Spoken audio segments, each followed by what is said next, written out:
Alright, we're posting live here. So, welcome to our Tuesday Casual Awakeness Hangout. A friend of ours, Thomas, said that it's a causal hangout. And it's funny how causal and casual are so close to each other. So here we are. So here we are. And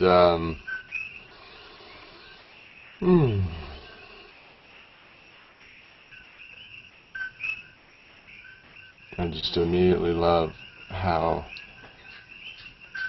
it's how we undivide. So would that be multiply? Barry, I'm going to pass it over to you. What do you think? That's beautiful, Brian. The undividing is multiplying. Never heard that. I'd like to find out if anyone would like to focus on any topic that has to do with being awake together.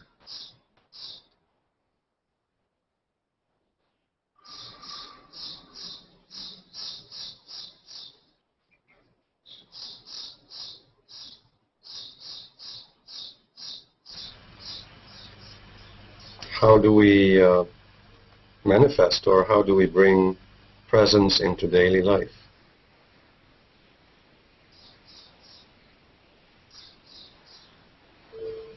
What would you say about that, Carl?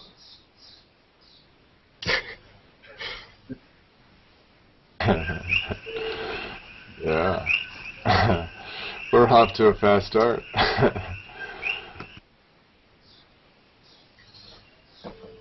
Bringing presence into daily life.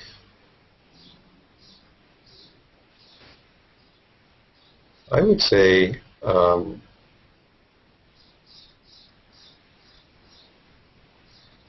slowing down my activity to a pace in which I can constantly be with myself. I can constantly sense and feel what is pulling me out of being a witness and into narrowing down my own awareness, my own consciousness, to the identification with purely form. So when I notice that from unity consciousness, when I notice that from awakeness,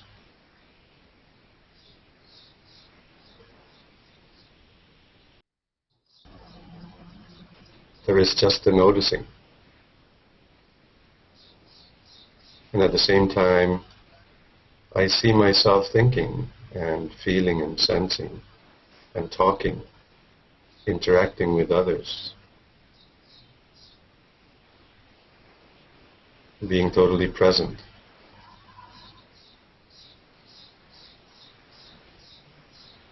While noticing, while being awake to everything that happens, I think, I communicate with others as an observer, as someone who focuses and thinks and feels. But I also have this role: thoughts, emotions, form. I have a body, a mind, through which I channelize my intention to be with others, to interact with others, to love others, to express that pure intention, to express that presence of noticing, of being awake.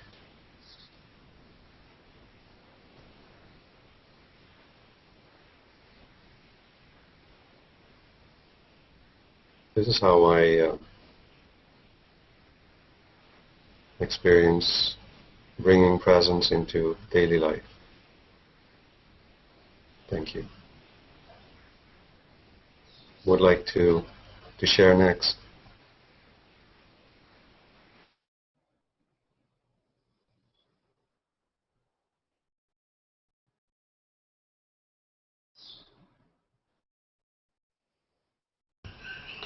One thing I've noticed is that it's very effortless for me in the morning to maintain unity consciousness and awakeness.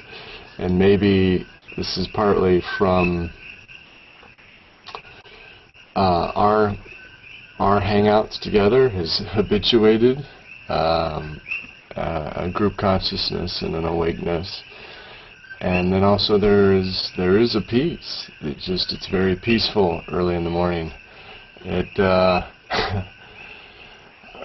something happens when I guess a little later in the day, and it seems that my awakeness goes down, and my separate consciousness comes up, and I'm learning here. And what does make a difference? One thing that makes a difference is sometimes when I just get too far out is to remember that I'm in the picture, is to kind of get this, is to get the who's looking. So if it gets far too objective, is to make out this way, is to get this way, and then equally is to connect. So one way is seeing myself over here. Another way is seeing you over there. So it's seeing and being seen, and to hearing and being heard, feeling over there what's going on and being felt. So we could go to taste and smell. So there's this mirror, and tuning in to our mirror-like quality. And I think what I'm putting some of our attention to right now is an ability to maintain a mirror-like quality even when dynamics come up that are painful or frustrating, and because maybe those really stand out, that it'd be possible to have what would be negative experiences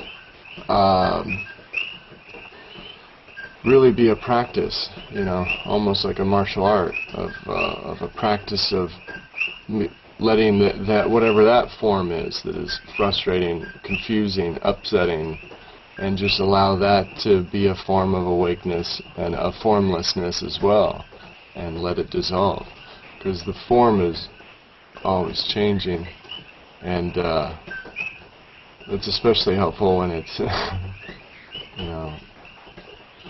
some annoying or frustrating form. Just know that it will pass, and really maintain awakeness with it, and mirror-like quality. So that's what I do, or been doing. All right, who'd like to share next?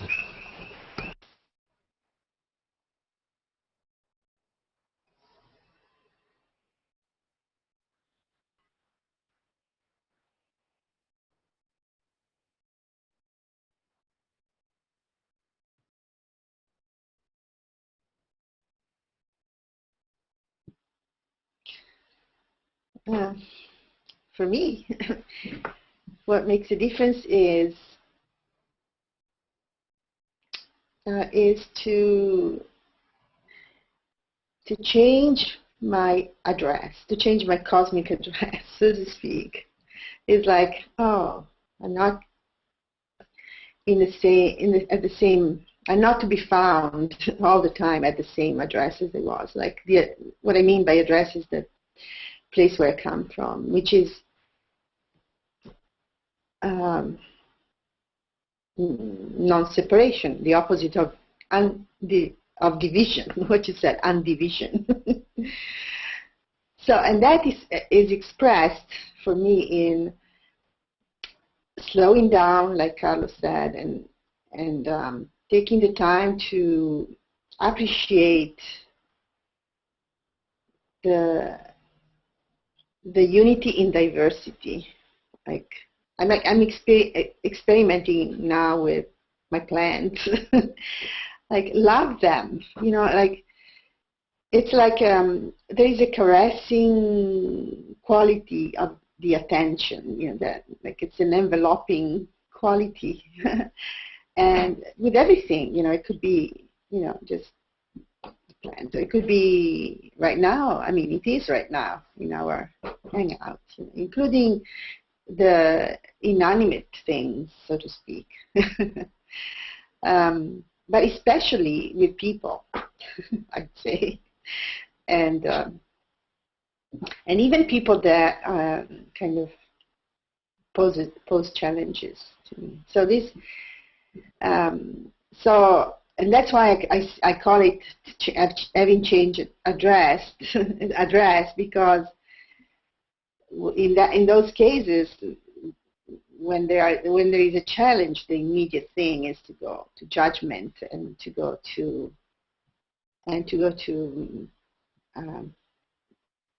like, dislike, all that, all the polarities, all those polarities. But it seems like I know now. I'm seeing, by doing this practice, I know that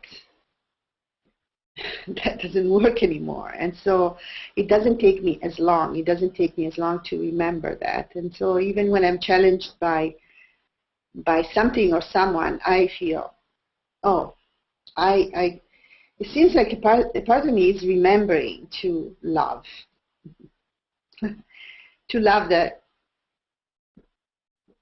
humanity in the person, or the if it's not a person, the common life force that animates us. So that's what I've been practicing. Not always successfully, but I feel like it's happening, and thanks to these hangouts, for sure, and other practices. And thank you. I pass the mic.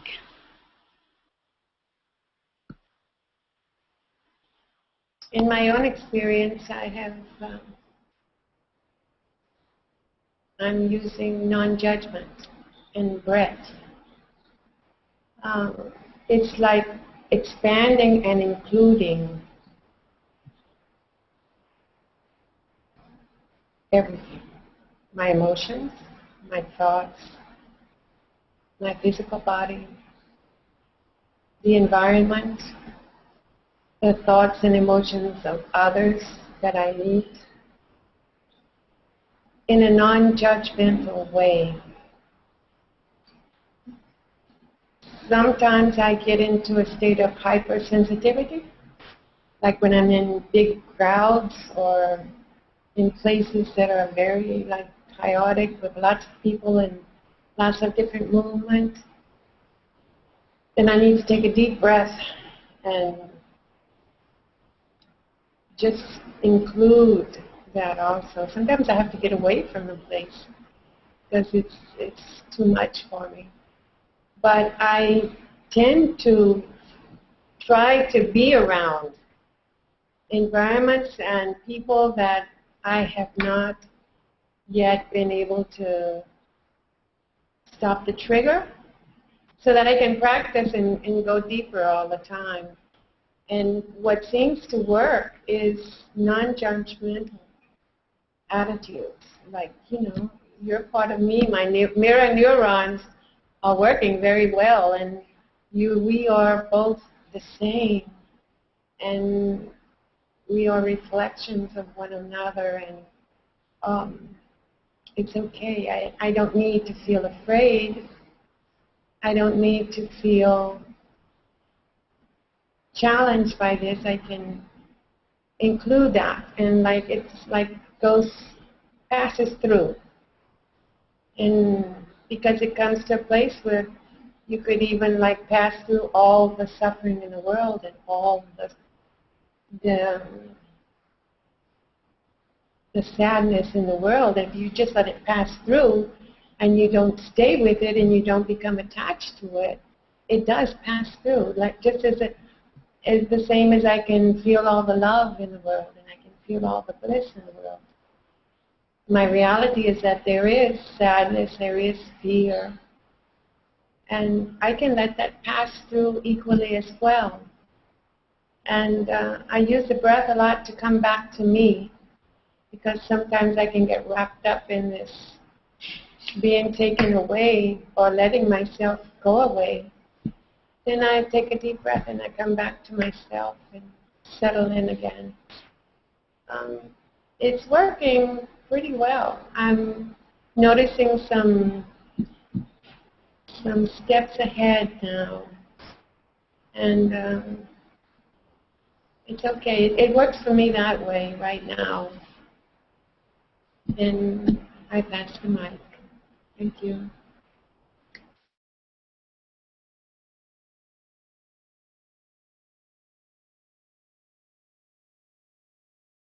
Well, I certainly find myself in experiencing and exploring and being sensitively, ever more sensitively aware of all the elements that you all are speaking of. And I might add that, for example, right now, being present with all of you, that there is in me the ability to be ever more sensitive to how I am physically, emotionally processing and being transformed by this experience moment by moment at a relative form-based level, emotionally, sensorially, mentally, intuitively, that can actually sense my whole body, heart, and mind adapting and adopting aspects of what it is that is being experienced, from the stimulation of our conversation and the energetic input and response and reaction to my environment right this moment.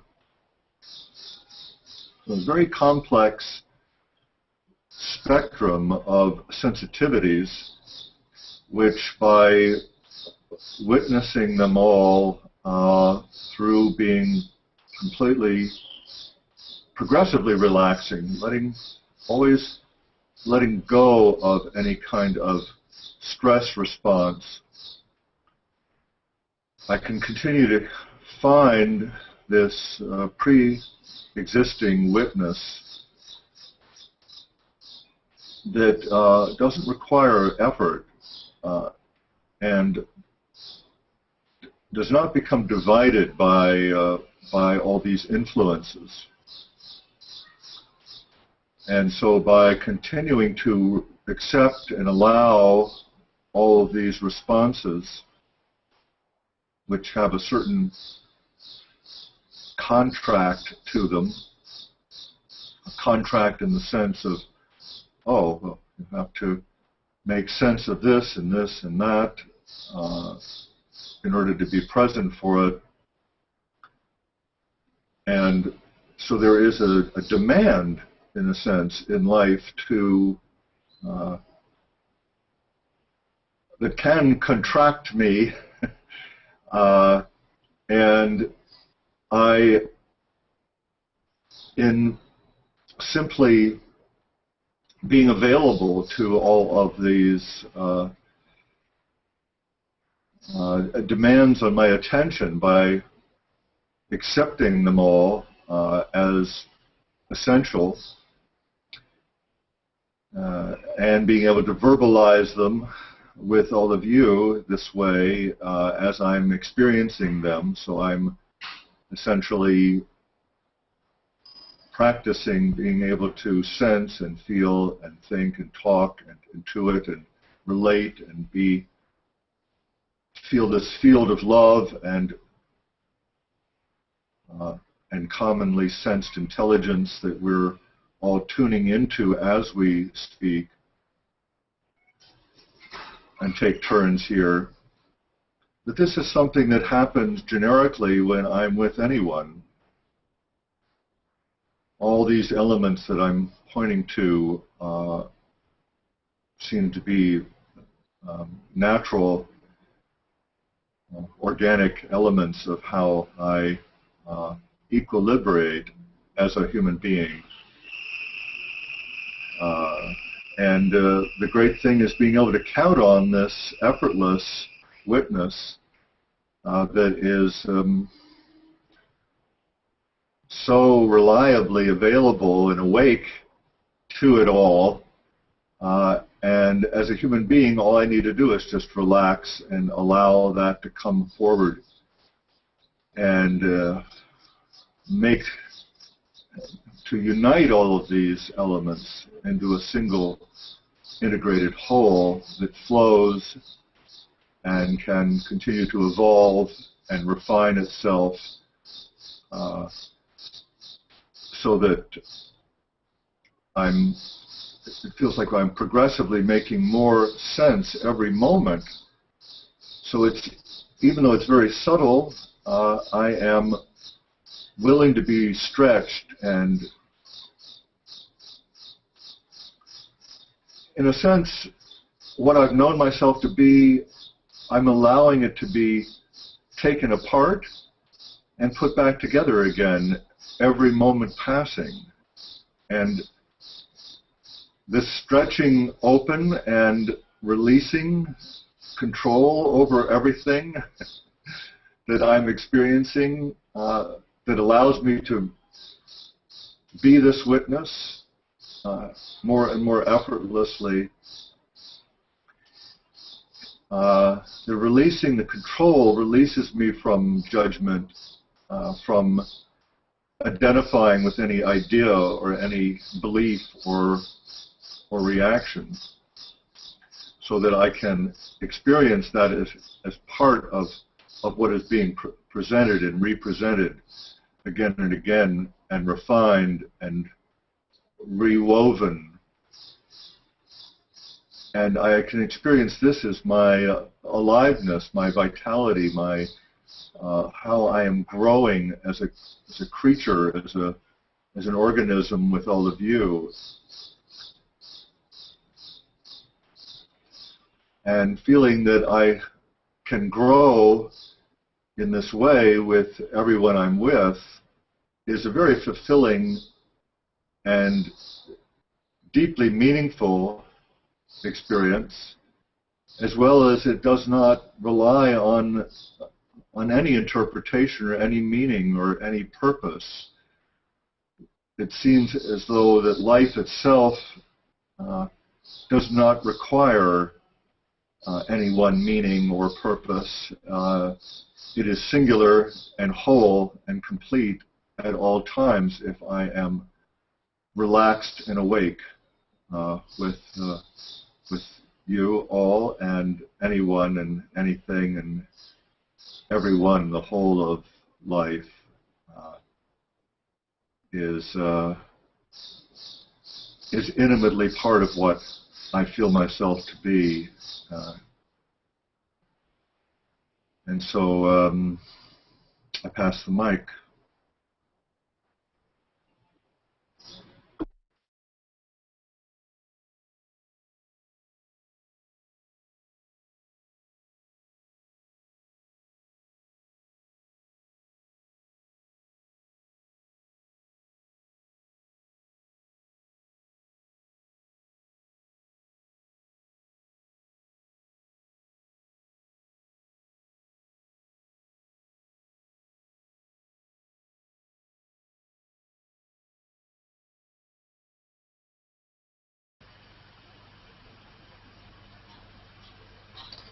bringing presence into daily life,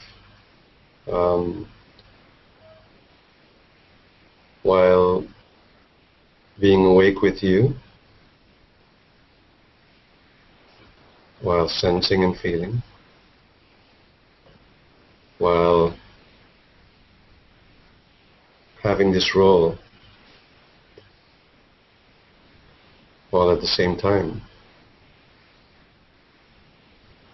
I notice, I observe, and I act in the world outside.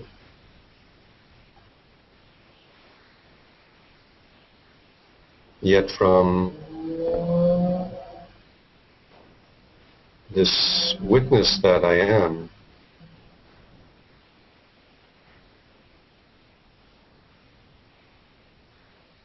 I feel no division. I experience no division. I don't interpret.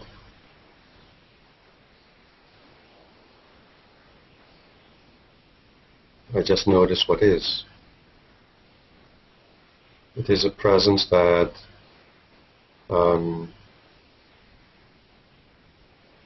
that envelops everything. The observer and the role that I have, and the observer that I am, also the form-based I.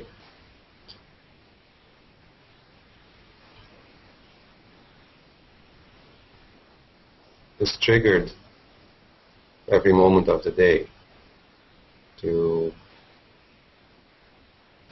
perform, to react, to respond.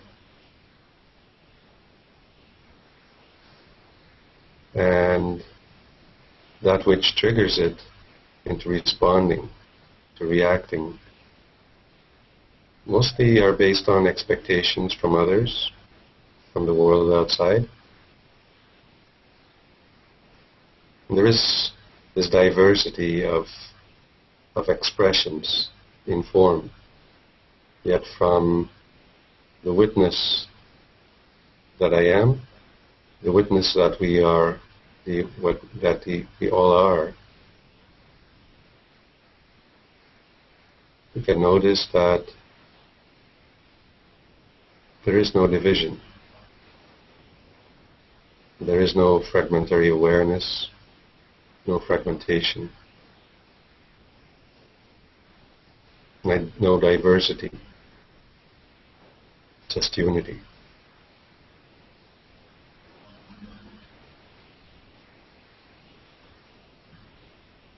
So holding the diversity of life, the diversity of expression, of form, holding it in presence,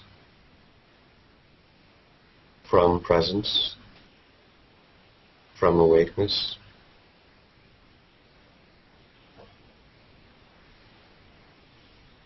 without polarization,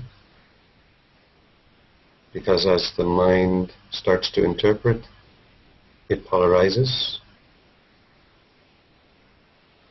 and from witnessing, from awakeness,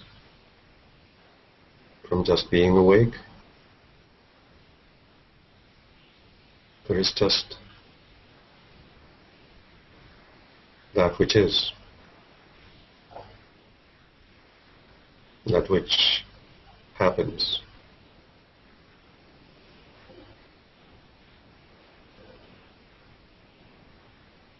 So am I the one who watches, the one who sees, or am I the one who sees?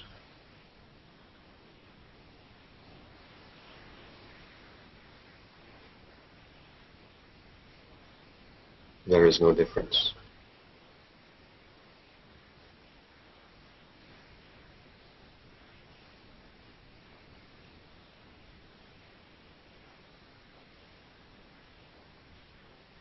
Who would like to speak next?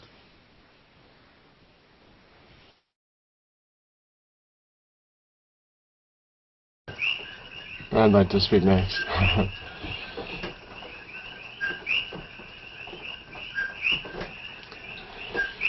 Yeah, watching, the one who watches and the one who sees, and that there's no difference. Well, this body, heart, and mind here is experiencing in a similar way. If I give myself permission to be deeply seen, right?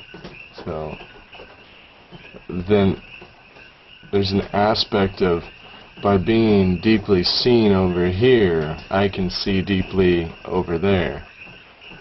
And it's a bit frightening. I think I've had a pattern, and I'm experiencing it now as it's a pattern of my past to not be seen. Maybe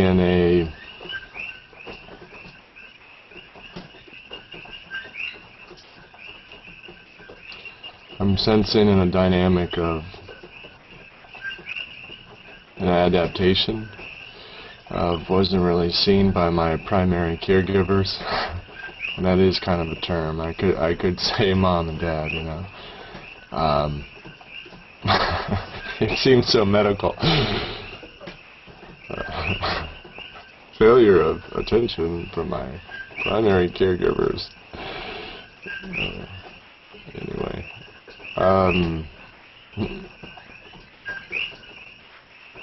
So an adaptation is like, oh, okay, you don't see me, well, maybe I don't see me. And there's also this mischievous and thief-like quality of it. Is like, you know, oh, you don't see me because I don't deeply see myself.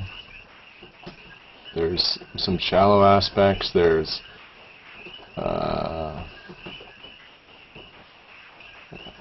I'm sensing it's kind of an adaptation of, look, if people are failing to share sensitivity with each other,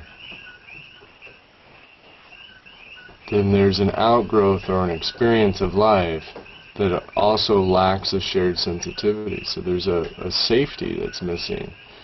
So there's been a kind of a fight or flight response and a pretense, a tension and an anxiety that is there.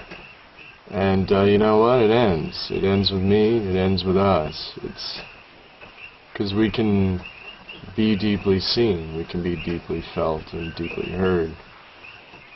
And we can share our shared sensitivity. Which is, so then a dynamic that comes up is being responsible, with the ability to respond, not react, to respond to any situation. And one kind of final comment here is that how love is an effect of putting our attention on attention, or love is an effect of our shared sensitivity and our shared awakeness.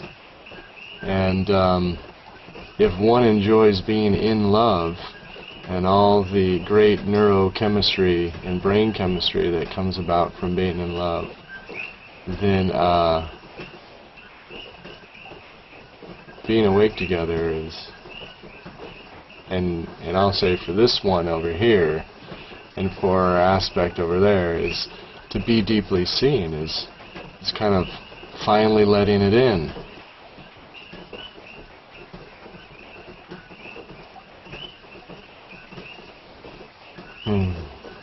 All right, thanks. Who'd like to share next?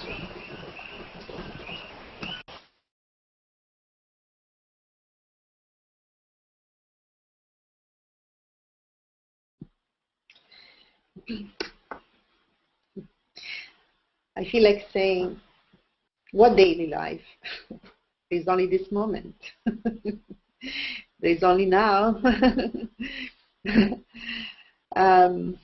Yeah, so there's this putting the attention on the awareness, and by doing that, I become conscious of there is a hum in the back of everything. It's like humming a song, like a song of delight of being alive. I feel that. That's what is the continuum in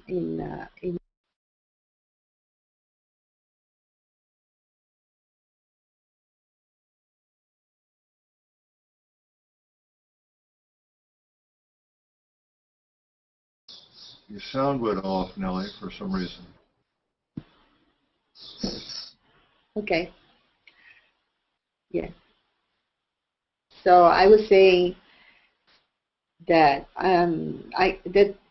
that hum, that sense of delight, or the sense of being safe, of being held lovingly, or something like that, by what is, by life, is the continuum in my life, even in situations that may be not perceived as not that fun or safe or delightful. So one thing that I'm noticing is that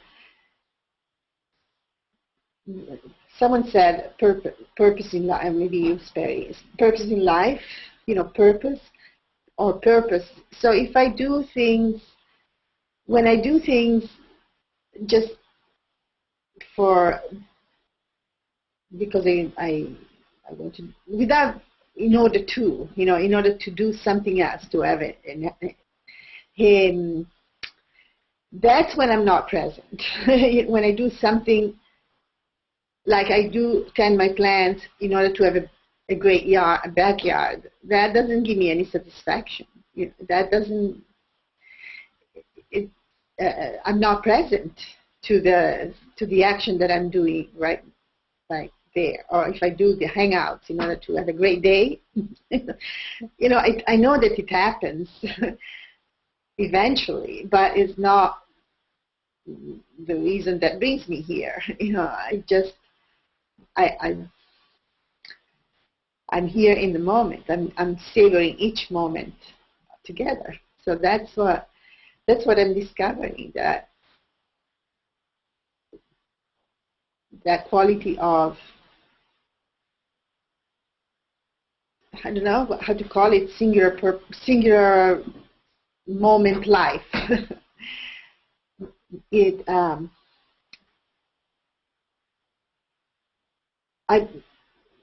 My presence,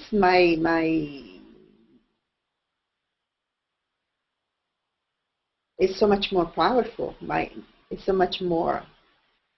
I'm there. Otherwise, I'm not there. Actually, when I'm not in that.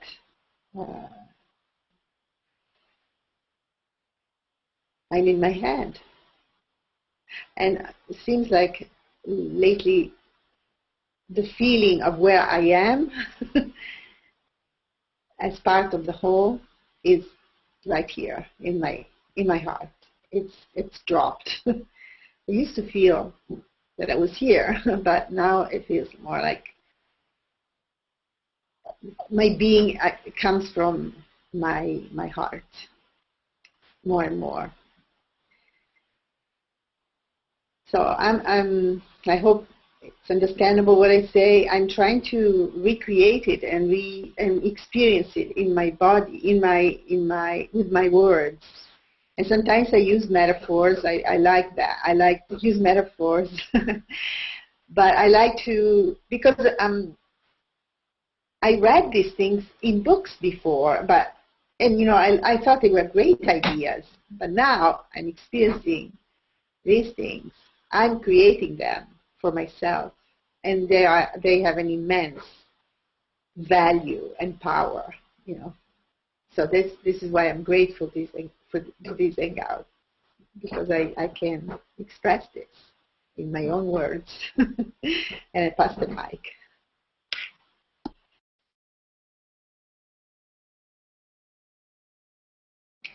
heartfelt participation. It touches the soul, touches the who I really am, who each of you are, and what everything is. It's a sense of being. It's a sense of, this is why I was born. To experience this. To know that all is one. That there is a unity in this diversity. And to participate in it is so wonderful because it's all encompassing and it's all embracing. I embrace all that is. Things I like and things I didn't like before, but now I embrace them. All of them. Things I didn't like and things I like about myself. Things, because there is no judgment. I don't criticize, I don't label. I don't expect anything to be like it was yesterday or 5 minutes ago. Everything's fresh and new. And there, to just live it in this aliveness, in this unity, in this being. And for us here today now, to express that and to feel that and to be in this oneness is like food. Food is nutrition, to be able to go out in the daily life with all the different experiences that we have available and to go out with our muscles stronger and with the confidence built up that yes, that's the way it is. Thank you so much. I pass the mic.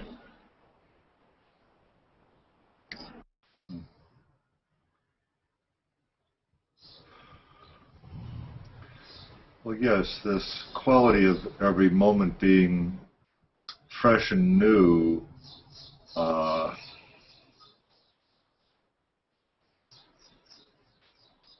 every level of my humanity. And the only changeless and thankfully reliable aspect, this witnessing, that we're all utilizing, like we all breathe air or we all hear sounds and feel emotions. And this constant context of this ever-present now in which we're always happening.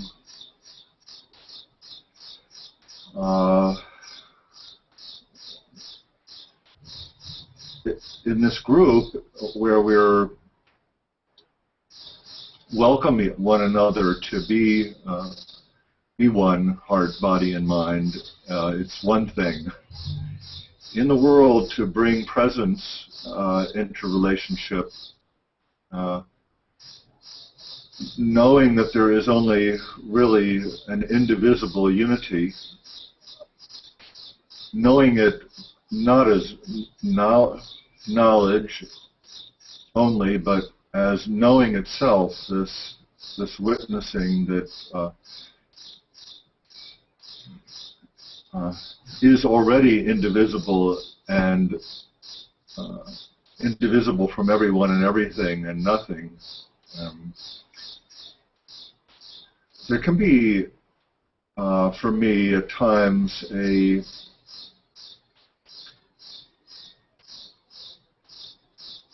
the knowledge of this knowing, of sensing, feeling, thinking, and intuiting, this knowing as an experience, this unity that with the whole of life, this indivisibility.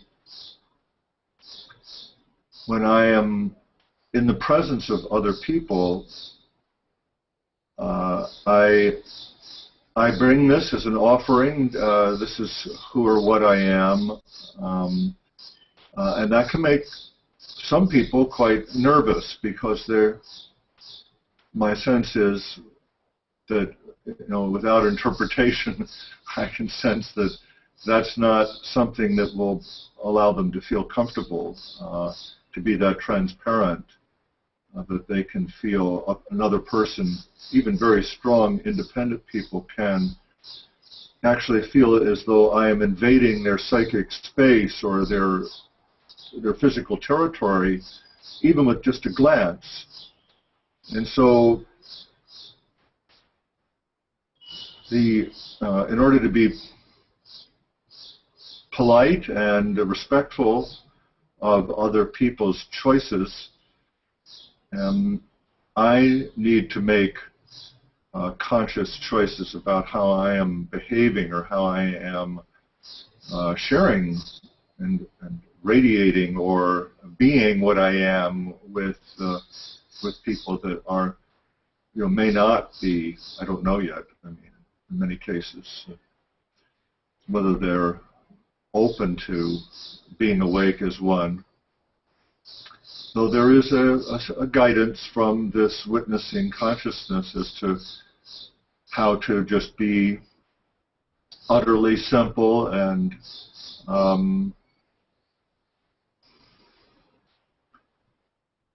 mirror-like is a good, these mirror neurons, which we have hundreds of millions of them, just to be mirror-like. And if someone wants to see themselves in this mirror here, and mirror back and forth this reflexive consciousness that we both are, and feel it together and sense it together in a fully embodied way, well, even if it's only for a fraction of a moment in a glance, or energetically to feel this one body, heart, and mind that we all are, that I remain ready and open for that, but not pushing it on anyone.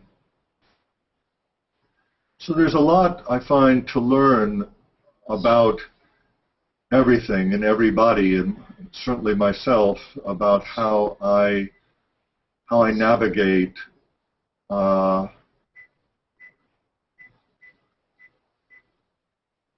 can navigate ever more consciously who and what I am with other people to bring this presence into daily life.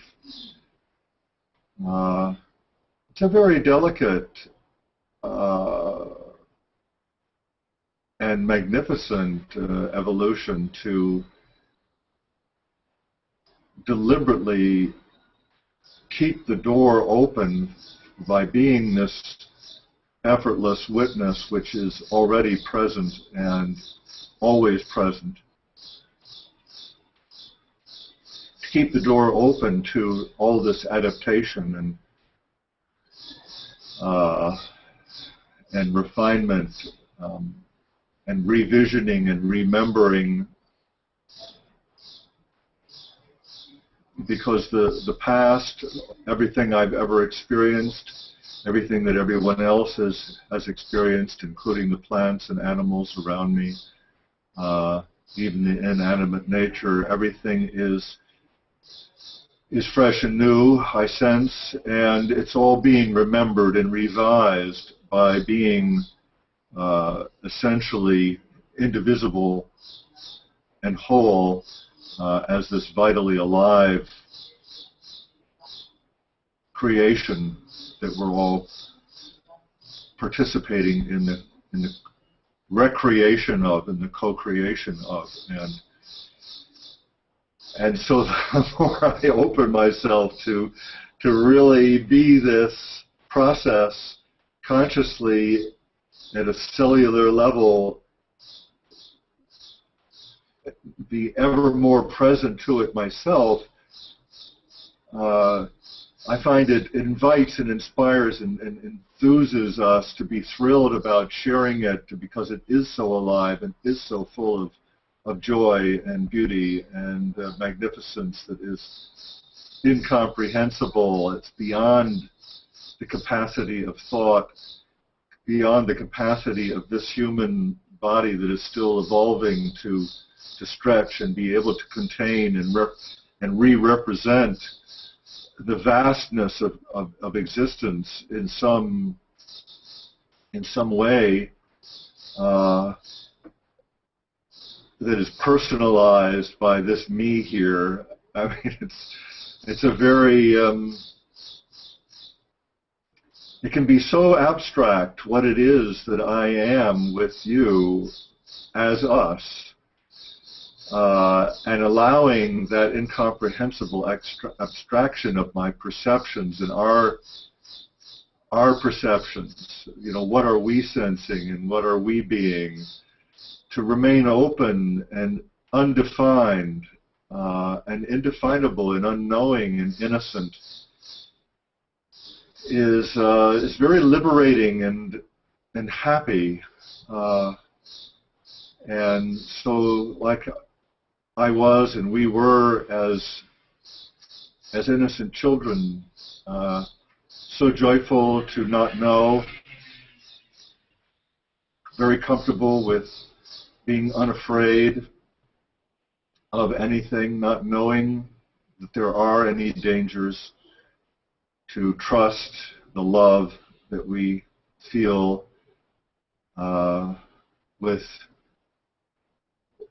everyone and everything, and if we haven't had that security with our family of origin, to find friends like you to re-experience or have this experience of unity and oneness, so that I can adapt this trust that we're sharing, this the absolute reliable trust of our unity that I can feel in my body, heart, and mind with all of you as my also extensions and absolute indivisible aspects of what I am,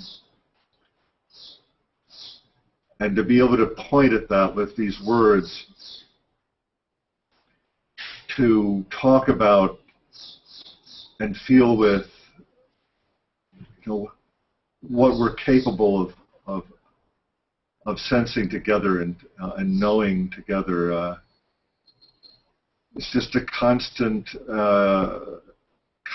change in the context of what is this changeless witness. That it feels to me it was what really gives us this foundation of trust, basic trust in being, always awake, ever more present together, conscious togetherness. Who would like to speak next?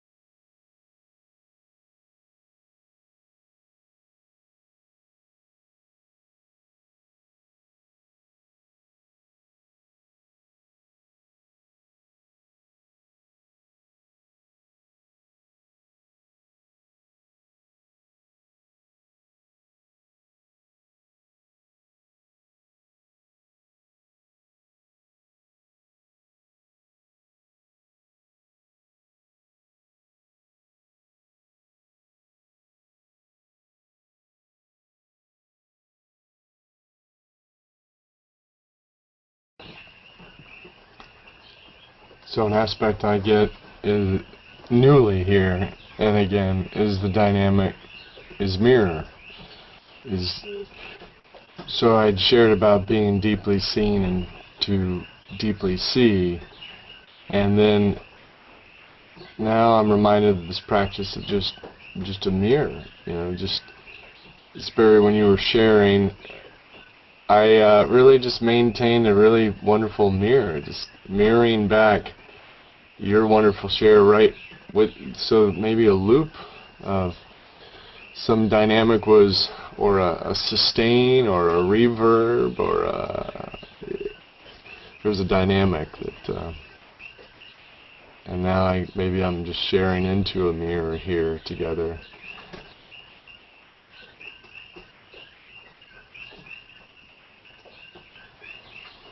Yeah, slowing down also helps.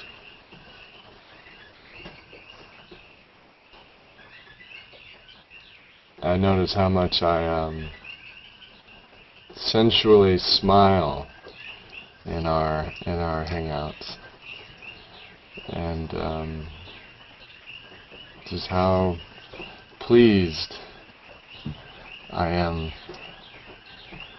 And honestly, that's to some degree what gets lost during the day, as I go from this to like, I don't know if I can flatten my face out so much, but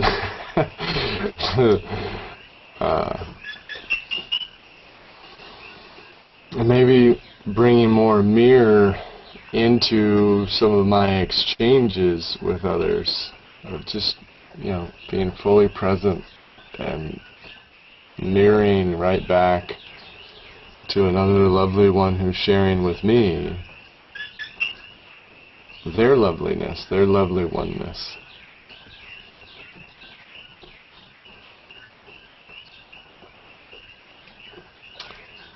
And something I'd love to get better at would be shared feeling.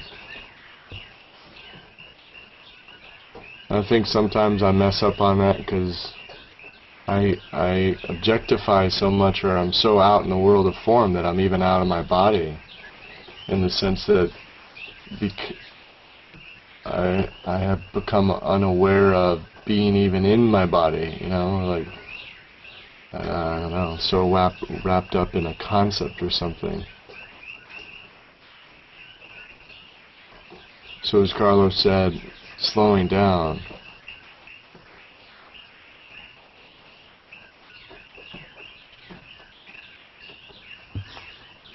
I think hearing myself, I've been aware that sometimes towards the afternoon, I think it's said we go into our head voice, or go into a higher voice for the ability to project, to kind of get our thoughts and our feelings, our emotions, our expression out. And that our lower register, more in our chest, we can resonate more with others. So I've caught myself sometimes in the afternoon of like, where's my voice? And to some degree, because there's a mirror-like quality, or mirror neurons, is that as others project and get into their higher voice to want to be heard, to go into higher and higher voice. And as a reflection of me too, sharing and feeling an absence of connection, to be misunderstood, and when all of that is going about it the wrong way. In the sense that it's like a concept, trying to get the concept, or words that are more of the content to explain the context. And what I feel wonderful about in our practice here is that we maintain formless, and we put our attention on seeing itself. We put our attention on attention, our awareness on awareness, and our awakeness simply on awakeness. By doing this, we are one. So our practice then becomes even more regenerative, of continuing to be seen and heard and felt. I think smelled and tasted as one. Right here is one body, heart, and mind.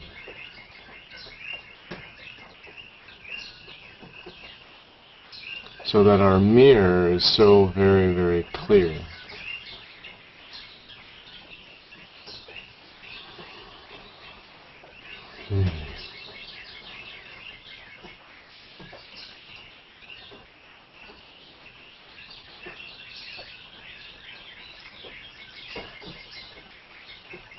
And then we build confidence in our space here, so that as we go into more moments of now, that if needed we can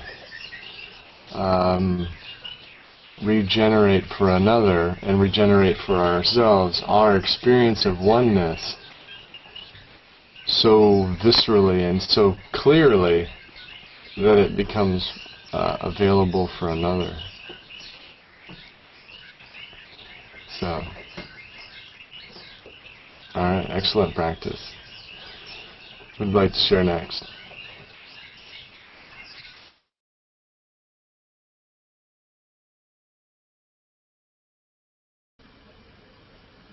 I would like to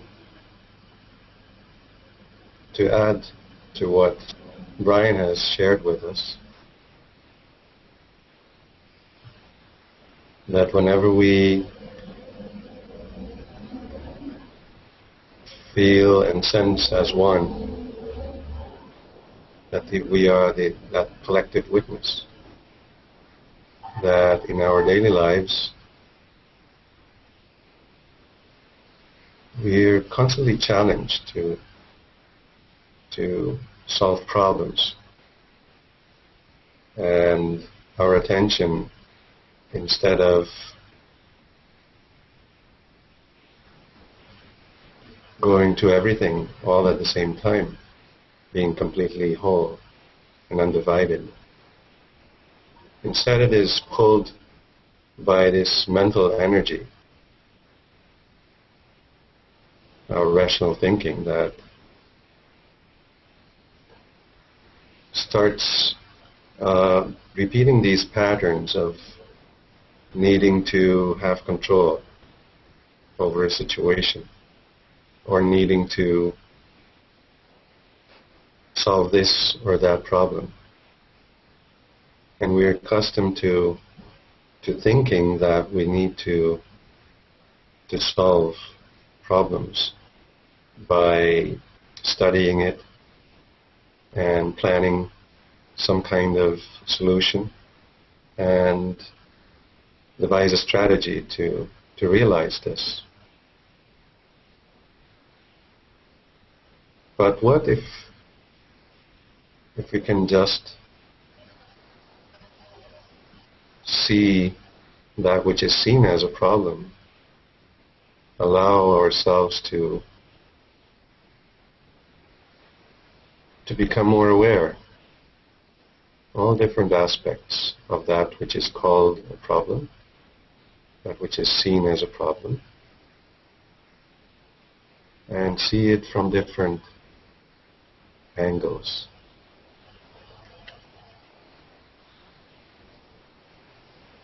Give all attention to what is seen as a problem. And as it becomes more clear, there is more clarity in that which is seen as a problem.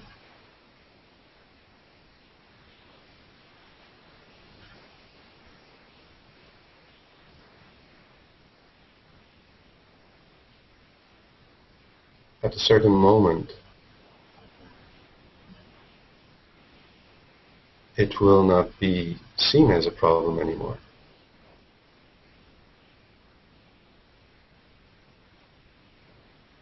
And that which triggers us to take control, to narrow down our consciousness, the attention of the witness, is released.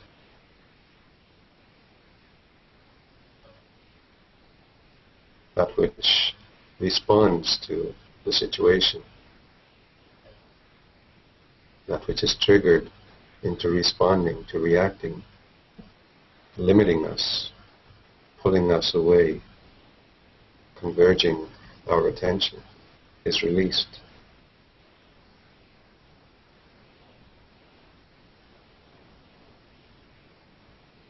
And if we allow ourselves to become more aware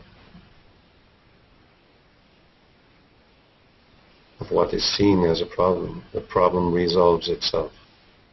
And that which limits us releases us, frees us, instead of us having to do so much to release anything.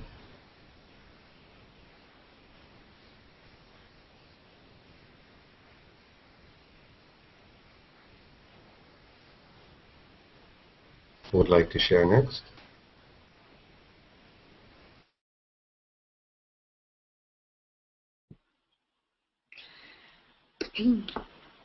Well, a problem is by definition something outside of me. I'm here, over here, trying to solve something over there. I love my problems. I do. I mean, my washing machine broke just yesterday, definitely, completely, and I mean, it's not. I cannot say that I love the idea, but there's something I love about that. You know, I love the idea of that I don't reject that fact that I don't become the victim of that. Although I could, I could go there and say something. But there is this song that I was talking about, you know, in the back of me, you know, this delight that carries me. Oh, and there was a word that I heard just in one of the shares that kind of, it's utilized, as in being utilized, rather than utilize. I utilize, but being utilized by this life force, by awareness, and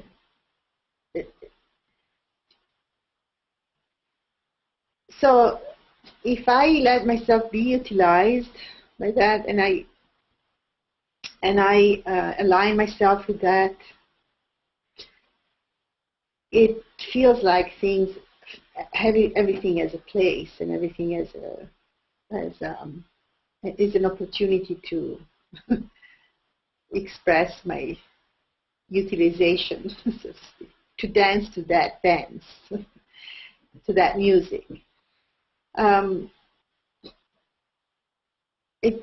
In order to be utilized, I need to really be relaxed. I have to let it flow through me, this, whatever it is, this breath or this pulse. And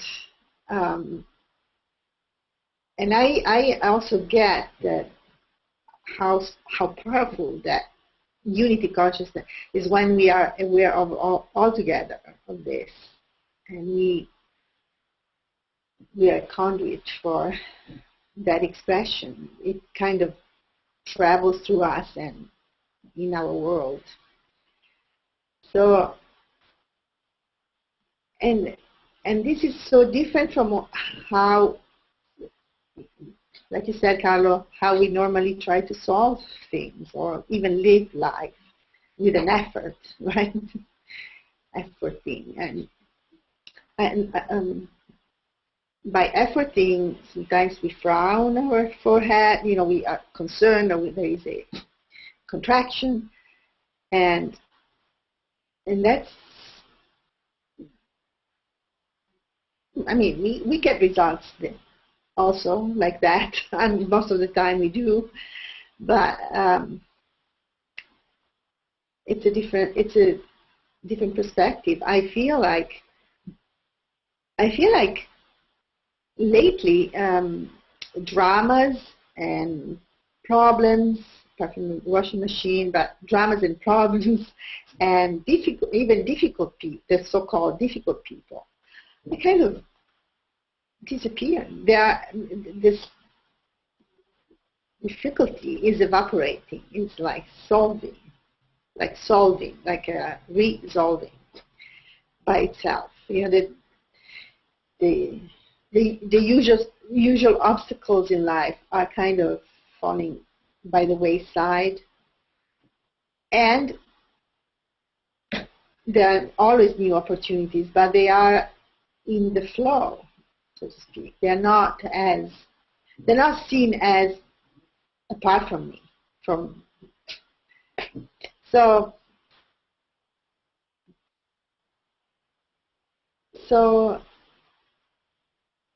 there's something really lovely about this, something really soothing and relaxing about this consciousness. Who would have thought, right, that by relaxing problems solve sometimes, you know, by relaxing there is another way of the point of view widens.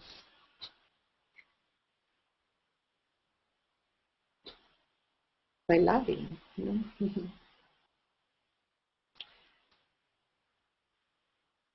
That's the mic.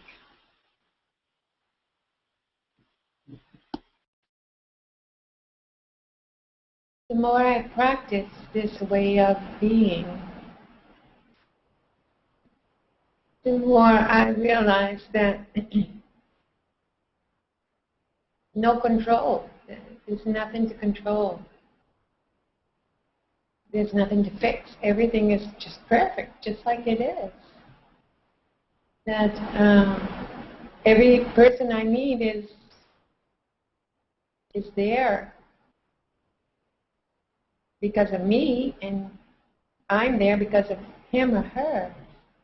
It's a flowing dynamic that doesn't have to have a reason, doesn't have to have an explanation. There are no results. It's an ever-flowing relationship.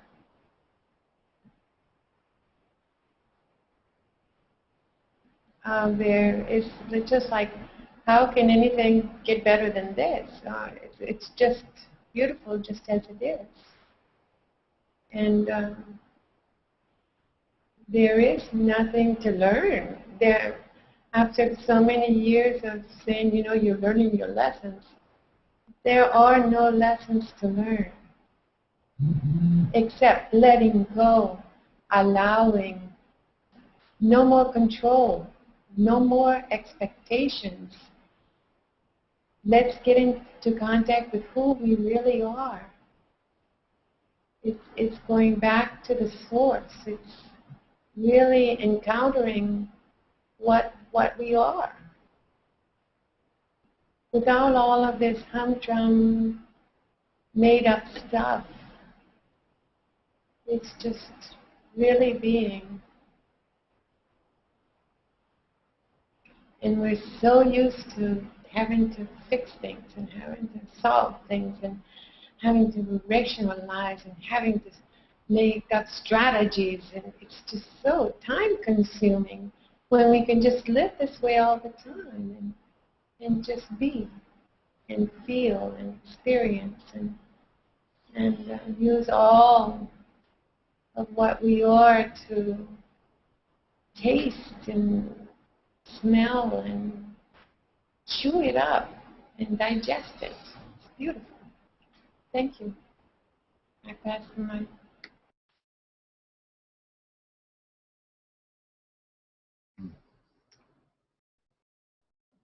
There is this feeling of being utilized by nature,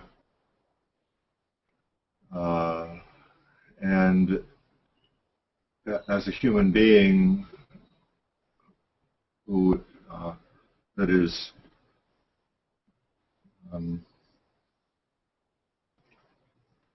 adapting to, by learning to surrender and be utilized,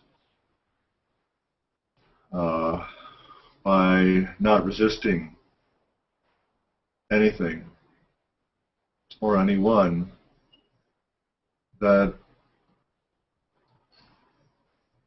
I begin to be ever more sensitive to what problem nature is solving by utilizing me. And as a metaphor, the waves of fresh, new babies are being born into this planet, into these many cultures. And what are these fresh and innocent new perceivers? What purpose are they, and what purpose am I as one of them serving? What problem are we solving? And does the problem have to get solved through effort and difficulty, through life and death, through living?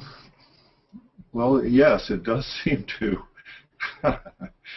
And so what is the problem that we need so many fresh and new moments of existence to surrender to together as innocent children of existence? Well, it does seem that form is so infinite, and it's never the same way twice, that it necessarily is united by formless awakeness, that in a primordial sense is actually undergirded as a foundationally by a void that is no one and nothing.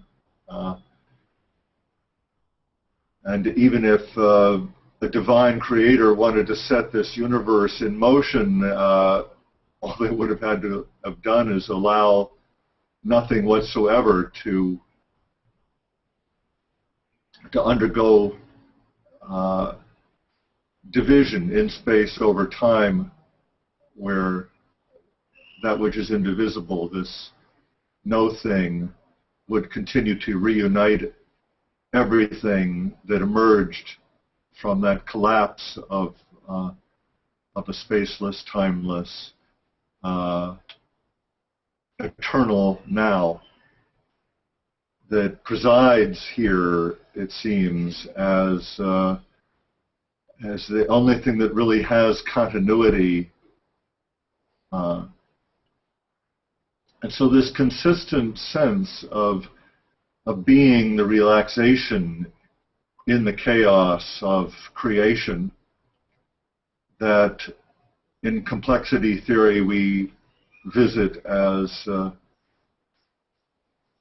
modeling and diagramming it as an unlimited number of relatively autonomous observers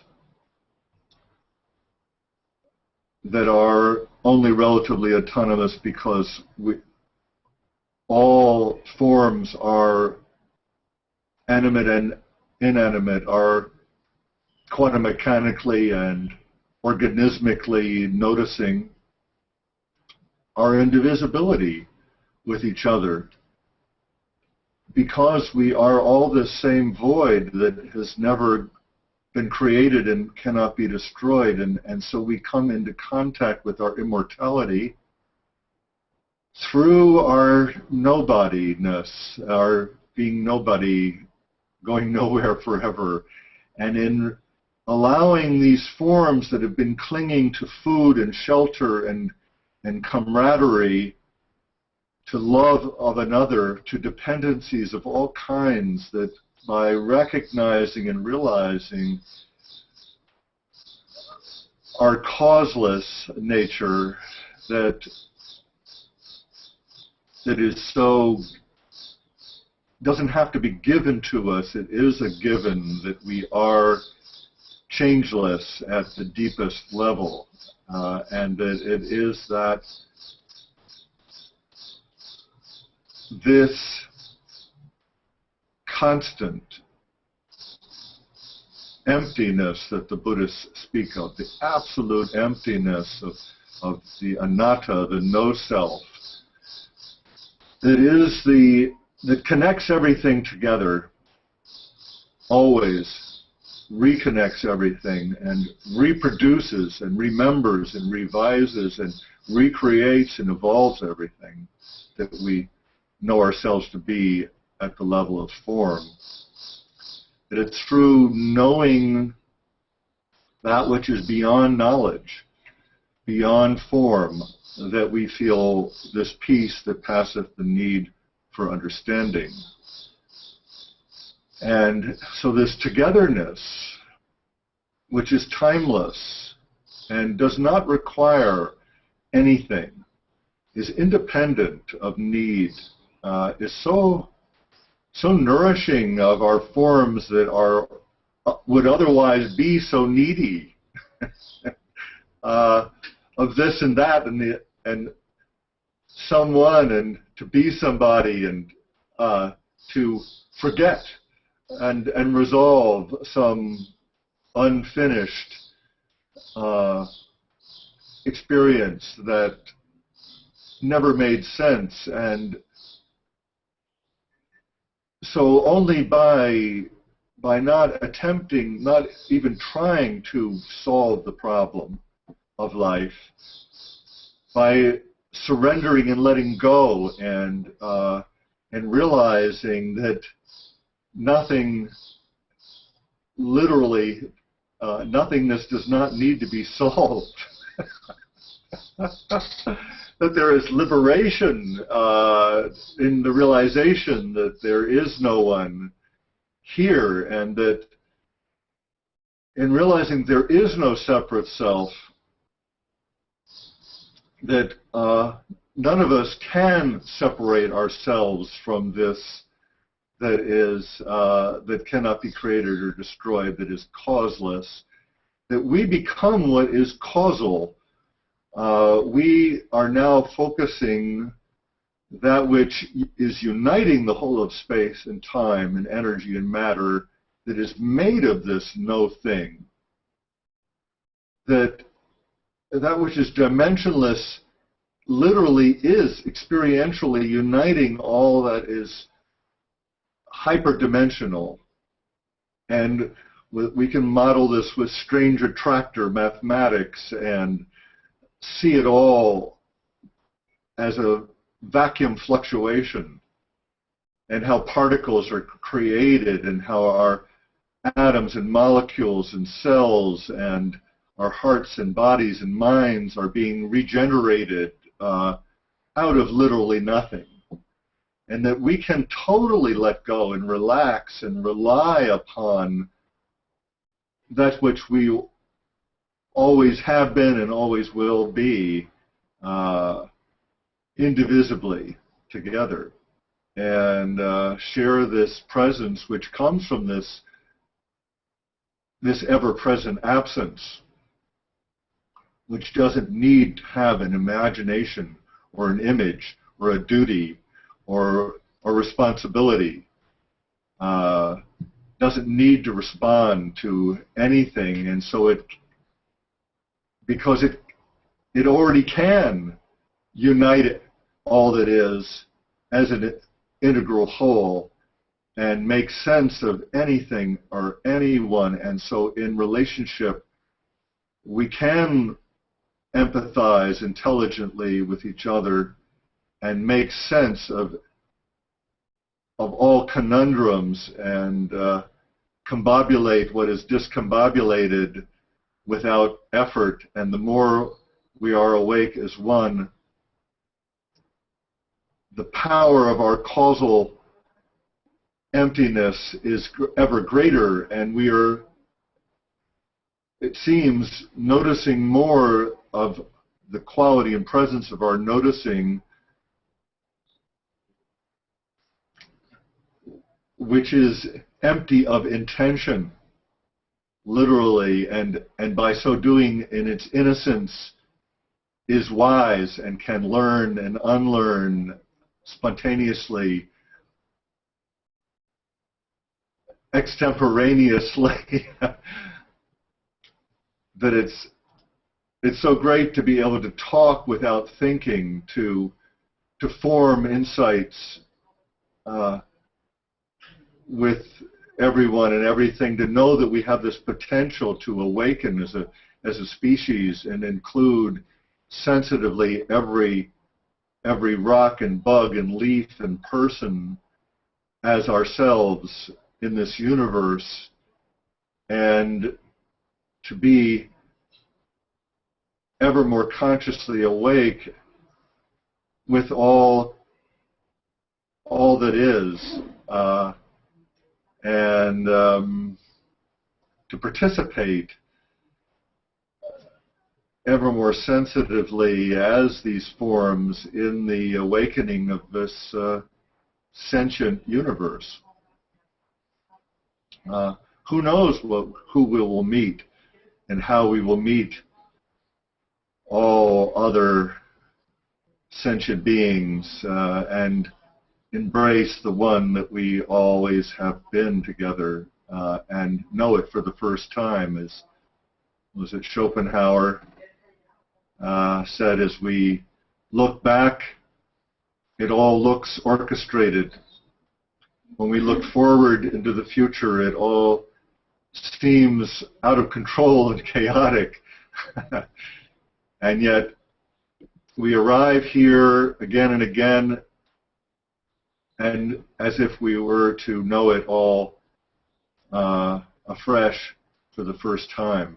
And we seem to come upon this presence with a beginner's mind, as it's said in Zen. So let's begin again. Who would like to speak next?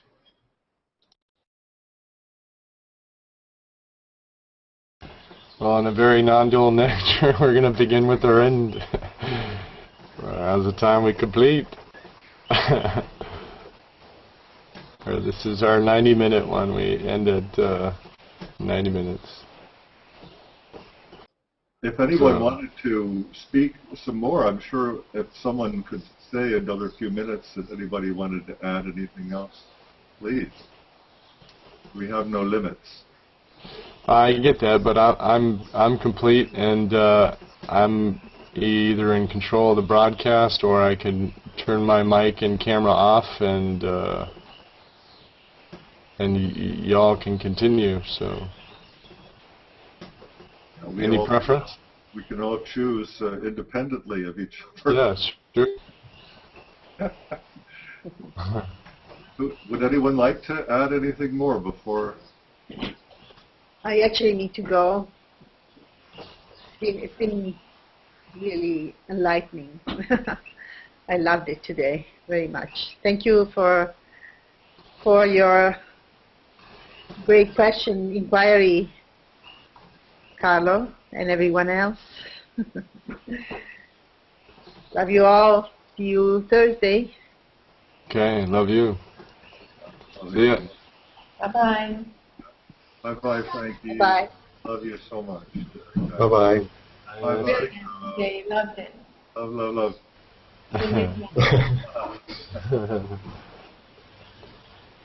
Okay, there we go. Now, was there something about each of you meeting? I heard from Adriana. I know that we're supposed to meet, Brian, but I also understood from Adriana that you're and Adriana are going to meet Carlo, or we're going to meet something. Oh yeah, that's cool. I'd like to end this broadcast and. Yeah. Yeah. Afterwards. Yeah. Okay, good. I will call you in a moment. I have to do some chores in the house, and I'll call you after that. Excellent. Okay. Yeah. Cool. Okay. All right. Thank you very much.